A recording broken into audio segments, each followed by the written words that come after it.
안녕하세요. 그 부동산이 알고 싶다. 내일은 건물주입니다. 오늘 알아볼 내용은 지역주택조합의 감춰진 비밀에 관한 이야기입니다.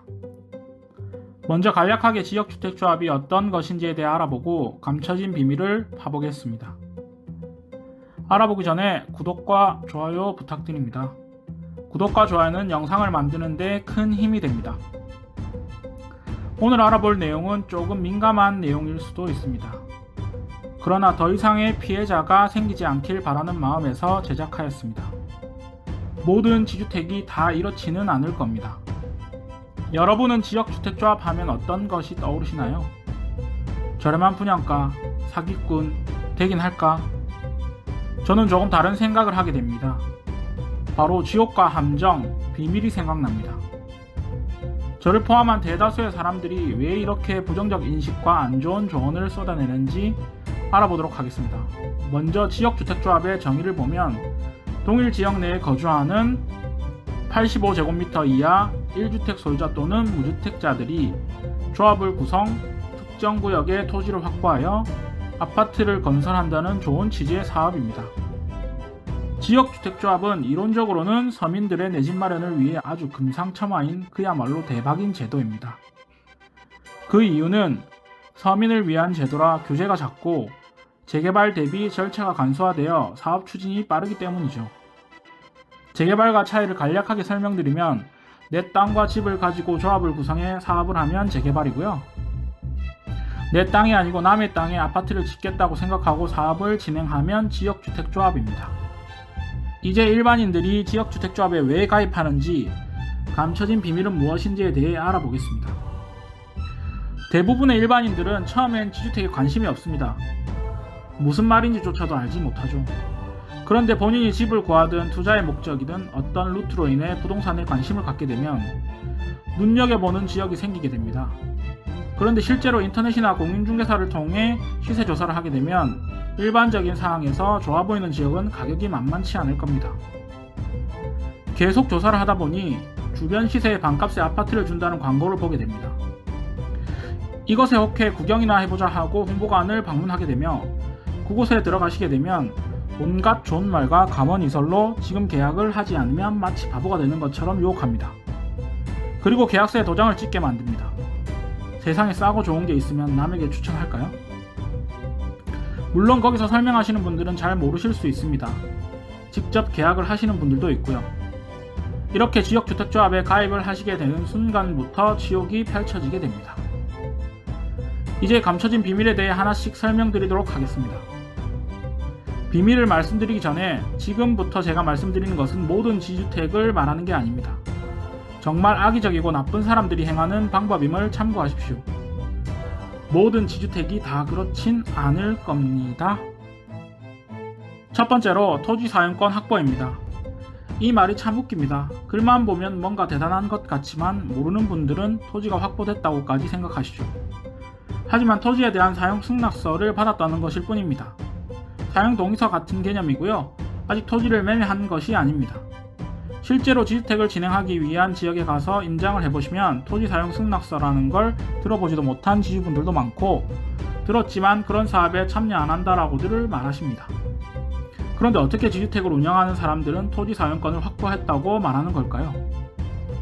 간단하게 말씀드리면 토지주나 건물주의 동의 없이 토지 사용 승낙서를 임의로 만듭니다. 이게 어떻게 가능하냐?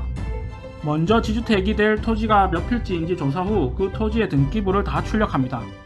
그리고 그 등기부에 있는 개인정보를 이용해 이메일 사용 승낙서를 만들죠.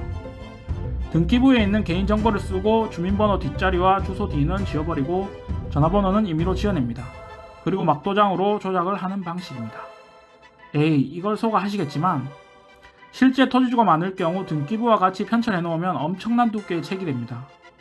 그리고 실제 토지주나 건물주가 동의서를 작성해주면 미리 해놓은 것과 교체하는 방식으로 일을 진행하기 때문에 의심하더라도 일반인이 진짜인지 알아볼 방법은 없습니다. 두 번째, 메이저 시공사 참여입니다.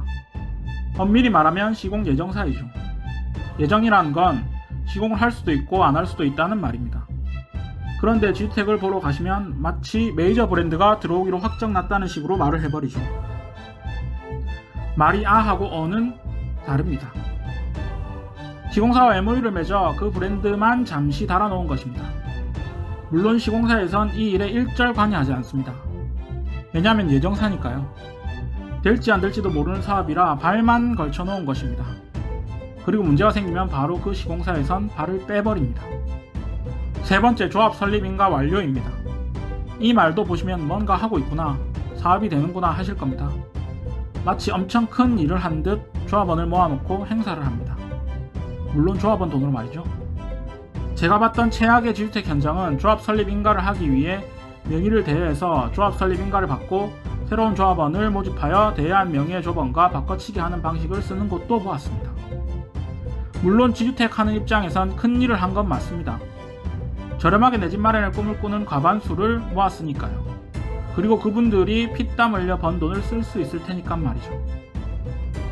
결론부터 말씀드리면 아직 시작도 안 했다입니다.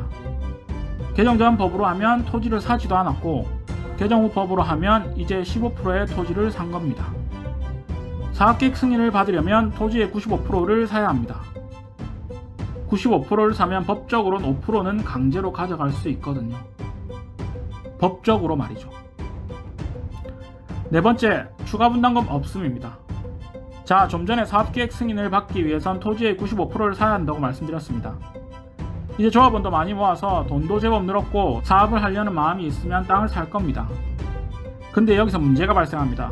같은 땅에 누구는 얼마를 받았다, 나는 그 사람보다 많이 받아야 한다, 나는 무조건 안 판다, 이런 식의 알박기와 분쟁이 일어나게 됩니다. 그럼 조합 측에선 사업을 해야 하기 때문에 최대한 가격을 맞춰서 토지를 사드립니다. 왜? 아파트를 지어야 하니까요. 근데 이게 시간이 갈수록 점점 심해지게 됩니다. 결국 아직 삽도 떠보지 못했는데 토지 가격은 기존에 살려고 했던 것보다 어마어마하게 불어나 버립니다. 설령 그런 가격을 다 지불하고 토지를 사들일 경우 제일 처음 단계부터 추가 분담금이 발생하고 있습니다. 이 부분은 지주택의 업무를 대행하는 업무대행사나 조합장은 다 아는 사실이지만 묵인하고 넘어갑니다. 왜? 지금 돈 내라고 해봐야 더 내지도 않을 거고 추가 분담금 없다고 해놨기 때문에 나중에 입주할 때 추가 분담금 이야기를 꺼내서 어쩔 수 없이 내게 하기 위한 것이지요. 설령 지주택이 성공해 아파트가 다 지어져도 불어난 추가 분담금을 내지 않으면 시공사에서 유치권 행사를 통해 추가 분담금을 낼 때까지 입주를 막습니다. 일반 분양을 받거나 추가 분담금을 다 낸 사람은 입주 절차를 밟아 입주를 시켜줍니다. 이런 과정들로 인해 길고 긴 시간이 흐르게 됩니다. 시간은 금인데 말이죠. 돈 좀 더 주고 일반 분양을 사면 2년 이내에 될 것을 10년, 20년 혹은 아예 사업 진행 자체가 안 될지도 모릅니다. 그리고 잘 아셔야 할 부분이 지역주택조합은 조합원이 주인인 사업입니다. 다른 일반 분양과 전혀 다른 구조이며 모든 것은 조합원이 책임을 지는 구조입니다. 업무 대행사는 말 그대로 조합원을 대신해 일을 해주는 곳이고요. 간혹 추가 분담금이 없다는 확약서나 계약서에 도장을 찍어서 보관하고 계신 분들이 있습니다. 근데 뭔가 이상하지 않나요? 앞서 말씀드렸듯이 지역주택조합은 조합원이 주인입니다. 내가 주인인데 내가 누구한테 추가 분담금이 없다는 도장을 받는 걸까요? 바로 본인에게 받아서 보관하고 계신 겁니다. 다섯 번째, 비리, 부조리에 꺾인 사업. 어떤 비리와 부조리로 지주택 사업이 난항을 겪고 있는지 살펴보도록 하겠습니다. 정말 순수한 마음으로 지주택을 진행하시는 분들도 있겠지만 처음부터 악의적인 마음으로 지주택을 시작하는 사업도 존재합니다.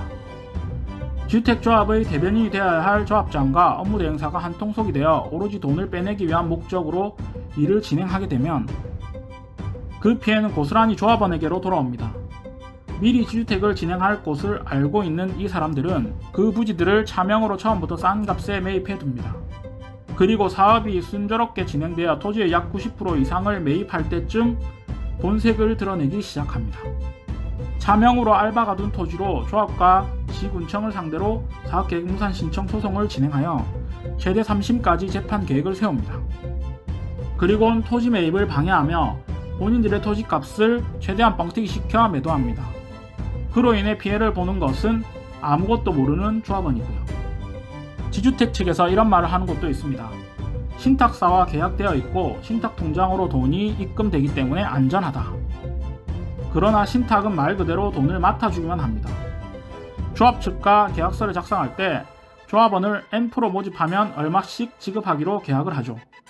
앞서 말씀드린 조합원 명의 되어도 조합 설립 인가를 받기 위한 목적도 있지만 돈을 빼내기 위한 목적으로 조작하는 경우도 있습니다.